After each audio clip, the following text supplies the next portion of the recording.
So we usually only have these morning jolts on work days to start the day early with something spiritually refreshing. But today is Black Saturday. Today is the day of the Easter week when Jesus's body was in the tomb, and apparently, for all the eyes of the disciples, they have lost everything, and for all the minds of the Pharisees and the high priests and the enemies of Christ, they have won the victory. And so in Acts 2 verse 25, and it says, for David speaks concerning him, I foresaw the Lord always before my face, for he is on my right hand, that I should not be moved.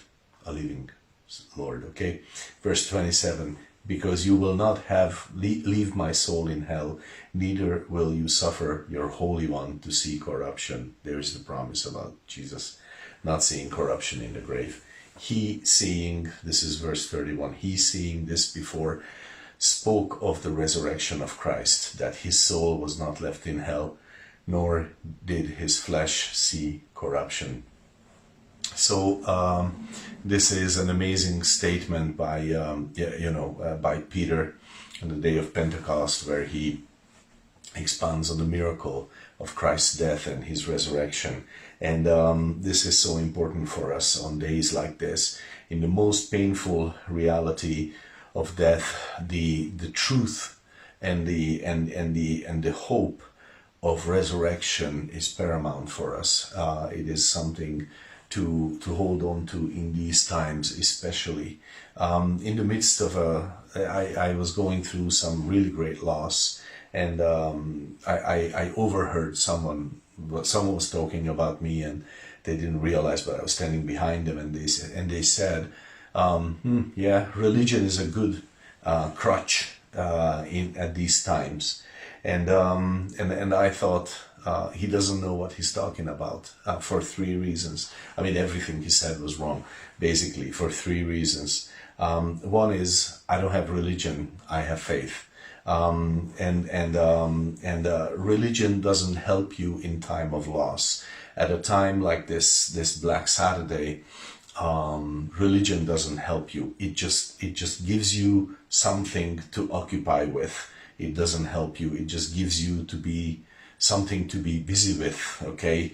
And maybe that takes your mind off of the pain a little bit or something. That's the only kind of help you can give. It's like a Band-Aid on a broken leg, Okay, so I don't have religion.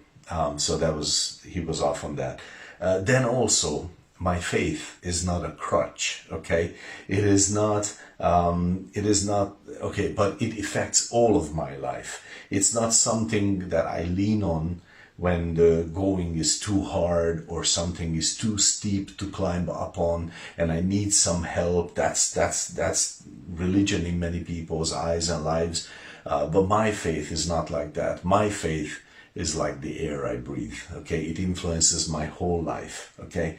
And then the third thing was that he said that at these times, okay? So if I tried to just take all of this Christ thing out of a box where I have been storing it all my life, at the time of loss, I just looked for the Jesus box and tried to take him out of there. Now I need him, and now I'm going to apply him. Then it would be as useless as as advanced calculus to someone who didn't take basic calculus. There is nothing to build it on, and that's what it would be like. Either it is at all times, or it will not be there at any time. We learn that in life. So he was wrong on that, and at these times, like this Saturday, when the pain and the loss is very acute and very felt, what it must have been for the disciples. But God was actually teaching them faith, and they didn't recognize it on the day, I'm sure, but God was teaching them faith. How was God teaching them faith? And the answer is, If this, the darkest Saturday that could ever be, if this Saturday, the day when their Messiah, their friend, their Savior, their God incarnate became cursed, became rejected of God, became rejected of all people, if this day was no reason to abandon faith, because it wasn't, because it would then turn into a victory, if this day was no reason to abandon faith, then what on earth could be a good reason to abandon faith? So actually God was, in the day they lost their faith, God was teaching them about faith. And this is for you and me too.